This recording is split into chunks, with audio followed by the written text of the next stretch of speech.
लगाना टिकली काळी काळी ए हिरोणी कत तू चाली खेते मजारी की पाणी नजारी खरो खरो केद काही जपाल रात उजागरी नींद बी लागेनी वेग चुपगली मतार लारणी ए मारो साजन आखी वरन तो न जा दे करी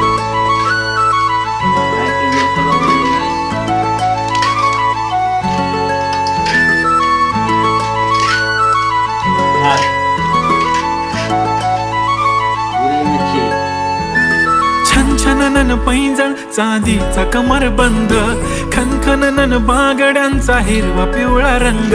लावणी केसात गजरा पांढरा आणि शुभ्र दिसते इतकी सुंदर कोणीही होईन दंग काळी बिंदी काळी कुर्ती घालून आली ती बोलली अहो भेटाना नदीच्या काठीशी होले होले आली ती माझ्या पाठीशी बोलली अहो भेटाना नदीच्या